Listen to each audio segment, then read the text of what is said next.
Hai, selamat malam teman-teman di komunitas tangan di atas Provinsi Bali. Ketemu lagi dengan aku Lydia.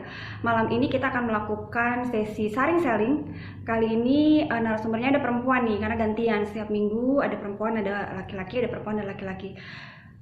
Yang akan kita wawancari malam ini adalah Mbak Intan, atau nama lengkapnya Mbak Intan Mariali. Beliau adalah seorang founder dari Ruang Pulih Mahadaya yang kurang lebih belum sampai setahun sih join di kita. Jadi aku kebetulan lagi ada di kantor beliau di daerah Renon, YAY tepatnya, untuk mewawancara beliau perjalanan bisnis beliau sampai sekarang ini. Oke, stay tune. Oke, selamat siang, selamat malam Mbak Intan, apa kabar? Ya, malam, kabar baik. Oke, Iya, teman-teman, aku lagi menikmati apa Mbak Intan namanya? Wedangku. Wedang U. Oke. Yang pertama aku mau mengucapkan terima kasih karena Mbak Intan berkenan untuk menjadi narasumber di Salsa malam ini. Karena jujur nih, nggak semua member sih ya. Aku kadang bisa sampai menghubungi 5-10 member untuk saling sharing. Ada teman-teman yang emang lagi di luar kota, ada yang emang waktunya nggak sempet, ada yang nggak siap, ada yang bilang balik tahun depan aja, ada yang bilang, aduh bisnisku saat ini lagi belum siap untuk diceritakan. Jadi thank you banget Mbak Intan sudah berkenan. Nah, kita mulai ya Mbak.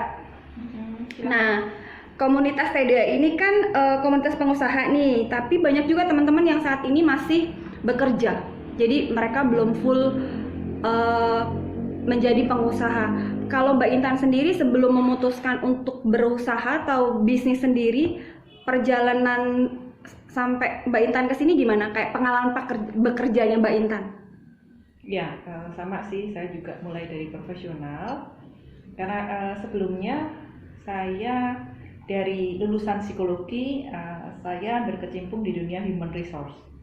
Dan saya di Jakarta. Jadi dari awal saya di dunia pendidikan dulu. Sebelumnya sebagai guru dan konselor di National Plus sekolah di Jakarta. Lalu setelah itu saya mulai tertarik di dunia industri. Akhirnya saya lanjutkan di perusahaan nasional yang cukup besar di Jakarta untuk sebagai human resource gitu. Dan ternyata saya itu ternyata tipikalnya suka on project gitu. Akhirnya saya bergabung dengan HR konsultan di Jakarta sampai akhirnya direkrut di perusahaan multinasional di Jakarta. Dia adalah perusahaan Jerman farmasi yang saya cukup menyenangkan untuk berkecimpung di human resource di situ. Lalu setelah itu ternyata karir saya di human resource itu menarik di kehidupan brand, di brand management. Akhirnya saya sempat brand management sampai akhirnya saya memilih untuk balik ke asal saya di Solo, yang untuk punya usaha dengan partner gitu waktu itu.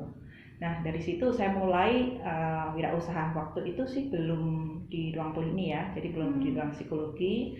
Kebetulan karena partner itu adalah mantan suami saya, jadi kita membuat suatu tempat untuk limbah kertas gitu. Dari situlah saya semakin belajar wirausaha, tapi ternyata kembali semua tidak ujung-ujungnya tentang uang ya, tapi ada suatu passion, ada suatu kepuasan yang saya nih hidup kalau terkait dengan human empowerment gitu. Saya lagi menyadarinya ya ketika banyak orang lagi mulai konseling sama saya mulai tulis-tulis di Facebook dan ternyata banyak sekali yang share, lalu banyak konseling secara pribadi seperti itu. Itu yang membuat saya tertarik nih bahwa rata-rata perempuan gitu ya, apalagi ketika saya di Solo, itu kota yang cukup kecil ya, ternyata paling banyak tuh perempuan itu dengan gadgetnya. Selain bersosialisasi, dia dengan gadgetnya gitu. Terkait dengan isu tentang mental strength, tentang mental health gitu ya. Saya yang terbiasa dengan karir, yang terbiasa dengan sangat sibuk, tiba-tiba perlu untuk menjadi ibu rumah tangga. Dan itu sangat frustasi sekali. Sehingga saya waktu itu belum ada corona, tapi saya sudah mulai dengan kelas-kelas online, saya mulai dengan konseling online. Tetapi karena itu bukan sesuatu yang utama, jadi saya lebih banyak untuk sosial. Lalu saya mendirikan komunitas Ruang Pulih. Nah di sini lalu saya panggil narasumber untuk buat ini gitu. Dan setelah itu ternyata passion saya semakin tertarik tuh di dunia health and wellness khususnya. Akhirnya saya memutuskan untuk menetap di Bali. Nah, ketika menetap di Bali, semakin terkait dengan profesional di ruang pulih ini semakin perlu untuk dibangun gitu. Karena kembali ya, ketika kita bilang wirausaha dan berbicara tentang keuangan itu tidak cukup menarik ketika kita tidak bisa melakukan sesuatu yang lebih besar daripada itu. Jadi istilahnya adalah kita membangun sebuah monumen yang bisa berkontribusi untuk banyak orang. Nah, cuman ruang pulih ini kan masih perseorangan karena dia sertifikasinya lebih ke personal ya, profesional hipnoterapis. Saya ada surat untuk prakteknya, jadi masih perseorangan. Lalu akhirnya saya banyak bekerja sama dengan psikiater, dengan psikolog, dengan beberapa trainer neurosemantik, NLP dan sebagainya. Lalu ya udah saya mulai berpikir untuk mengembangkan ini. Nah, kebetulan program-program startup dari pemerintah juga menarik. Akhirnya saya membuat sebuah PT perseorangan ya dengan nama Mahadaya Cita Persada gitu, karena saya menyadari bahwa prosesnya itu tidak hanya healing gitu. Kadang-kadang orang healing itu putar-putar terus di healing gitu kan. Ternyata saya gabungkan dengan kemampuan saya di human resource, jadi dia akan ke healing, training, ke empowering. Yang pada dasarnya kita pikir itu masalah, kita pikir itu suatu sakit gitu ya. Kadang-kadang orang terkunci di situ, tapi sebenarnya itu potensi gitu.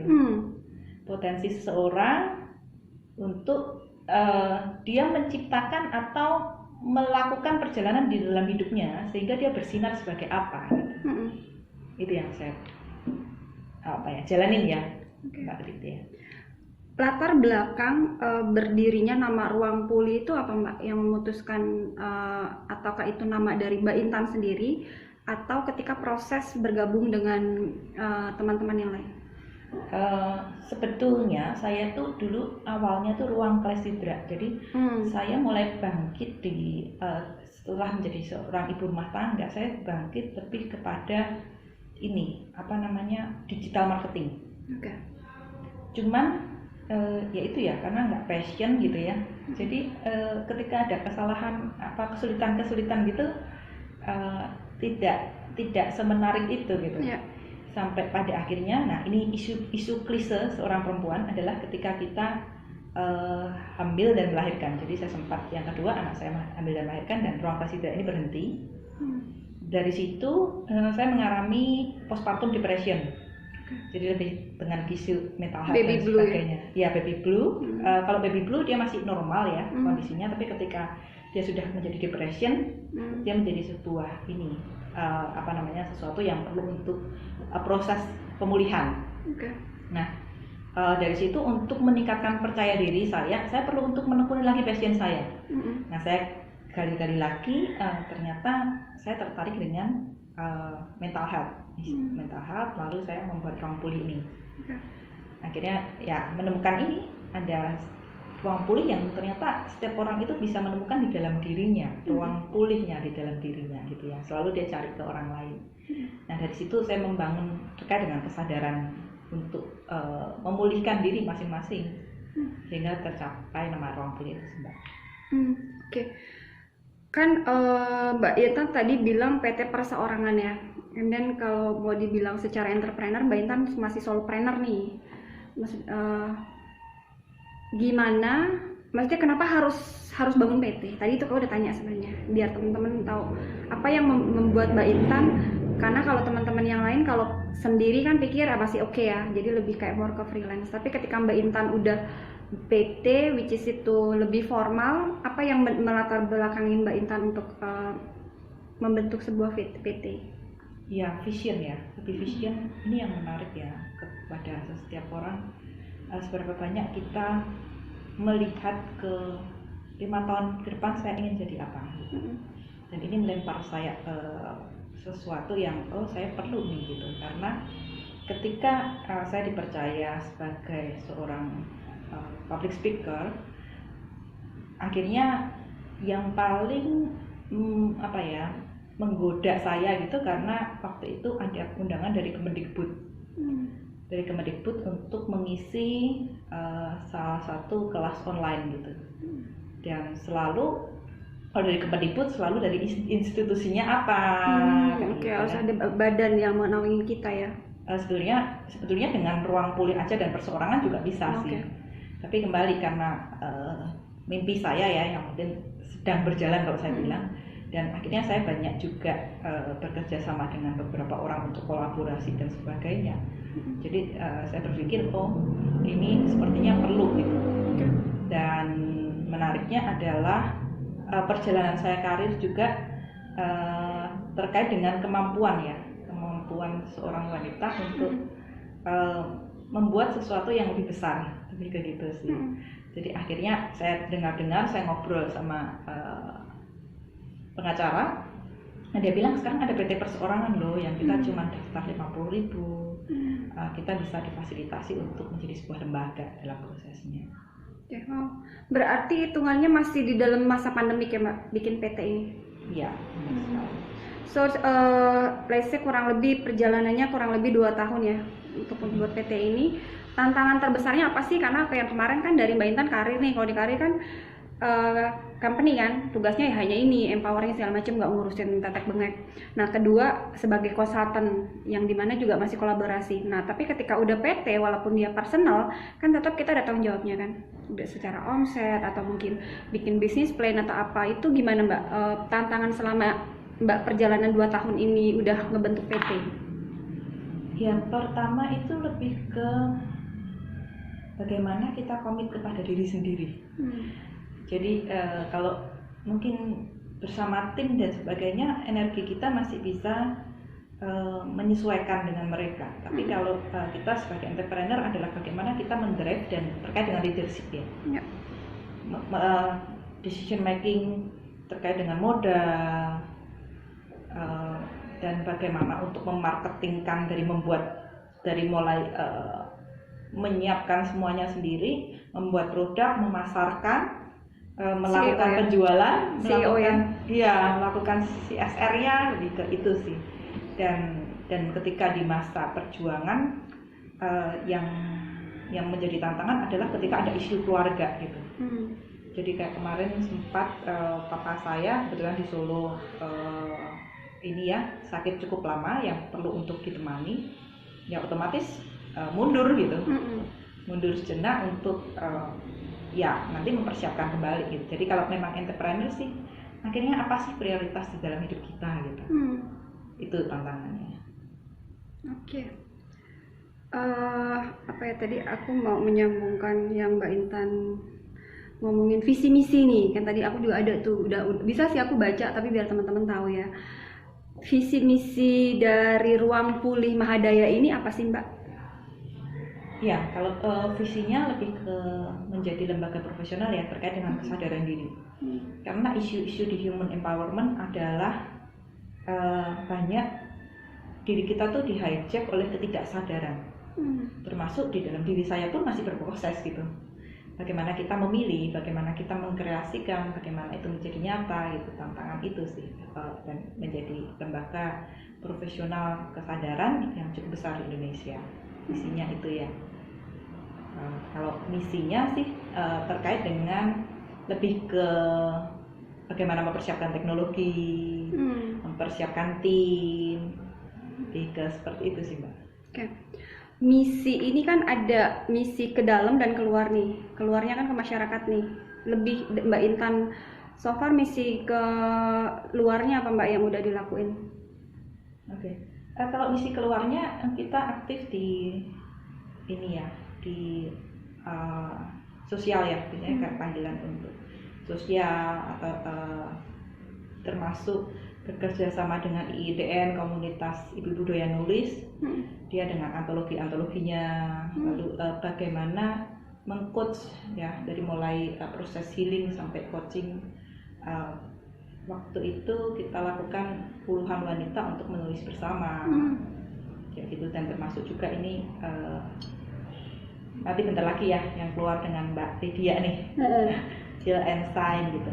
Nah dengan menulis buku, lalu mengadakan siaran-siaran YouTube, jadi saya sangat eh, ini ya tertarik atau fokus terkait dengan inner child dan bagaimana waktu itu ini yang menarik ya ketika misalnya kita diberikan gitu oleh semesta terkait dengan perusahaan ini tahun lalu ya ketika 17-an aku berpikir apa yang aku bisa lakukan untuk Indonesia terkait dengan healing ini gitu dan waktu itu saya meminta untuk beberapa narasumber yang cukup besar gitu di Indonesia untuk berkontribusi dalam YouTube live saya gitu.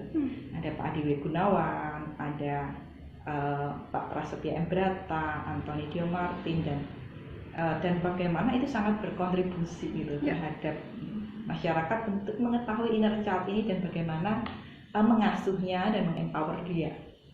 Jadi kita lebih banyak karena waktu itu juga masa pandemi, jadi kita lebih banyak dengan sosial media ya waktu itu.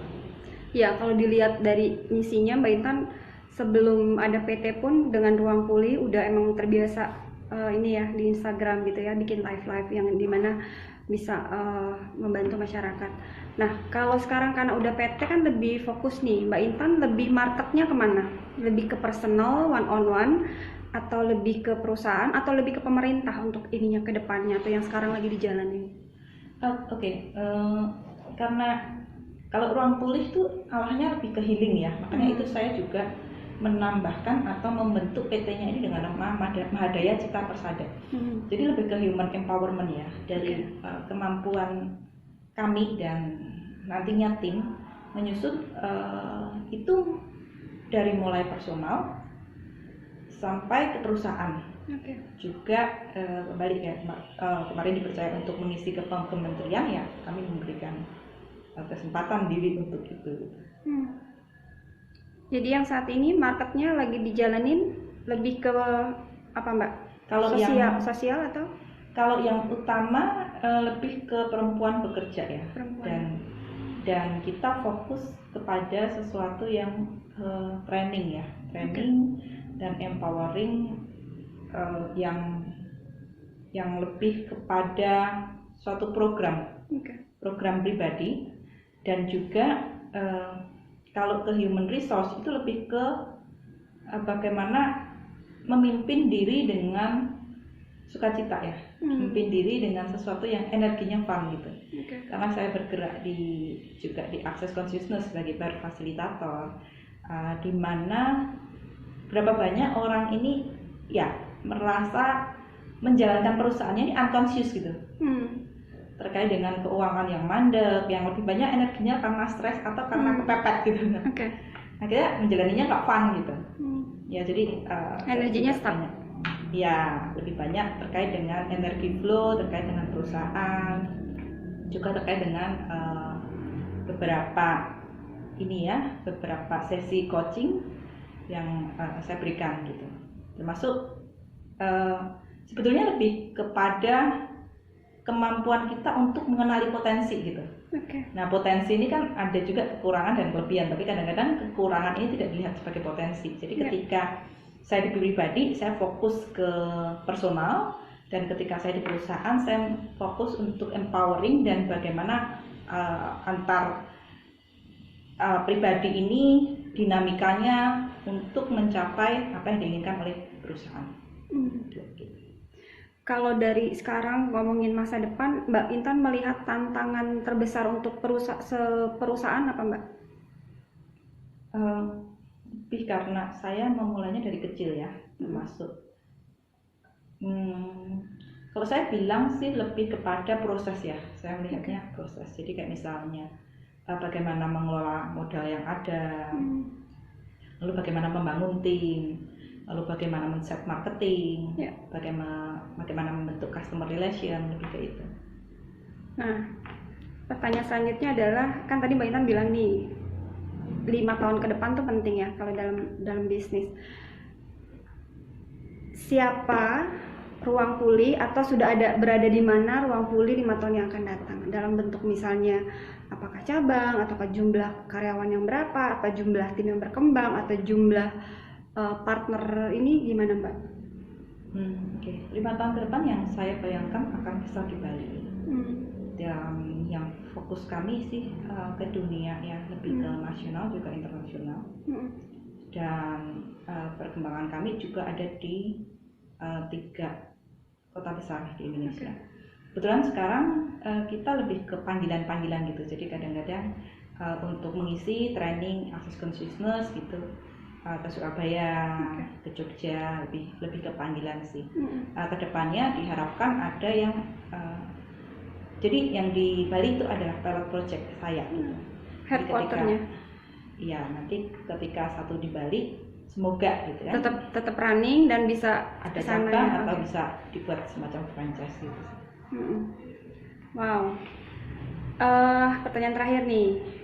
Support apa yang Mbak Intan butuhkan saat ini? Ini can be general ya, can be from universe, can be from teman-teman TDA atau apapun. Apa sih kira-kira support apa yang Mbak Intan butuhkan untuk buat Ruang Pulih grow? Atau lebih maju lagi secara bisnis? Iya, lebih ke sharing teman-teman ya. Saya senang sekali kalau mendapat sharing yang mulai dari nol, dia akhirnya bisa buka banyak cabang. Dan bagaimana teman-teman mengizinkan orang lain juga untuk berkembang dan menemani proses itu gitu kan. Sebetulnya itu menjadi sulit karena kita nggak ada bayangan gitu kan. Tadi ada bayangan, ada sih unknown namanya, dreams gitu ya. Lebih ke dreams. Tapi ketika kita melihat ada role model, ada figur yang lebih jelas dengan segala ininya yang sudah terlampaui, oh ya berarti mudah untuk melampaui itu. Itu dan ini menariknya sih dari komunitas TDA ini. Oke. Kita banyak program di TDA ya. Mungkin nanti nextnya karena Mbak Intan udah salsa, nextnya adalah kulwa. Kalau ini udah diwanti-wanti sama Bu Ketua. Balit ini salsa ya. Salsa itu hanya perjalanan bisnis. Jadi tidak ngomongin yang teori gitu. Nanti kita masuknya ke kulwa.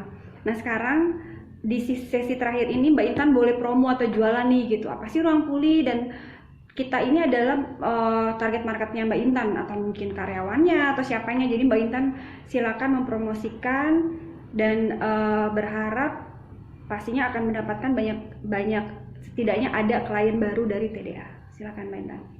Ya, seberapa banyak seseorang melihat dirinya sebagai sumber masalah gitu. Dan seberapa banyak kita tidak menyadari potensi yang kita miliki. Termasuk dari kasus-kasus yang bisa didiagnosa terkait dengan mental health, entah itu depression, bipolar. Bagaimana jika depression, bipolar itu sebenarnya ada potensi yang kita nggak tahu.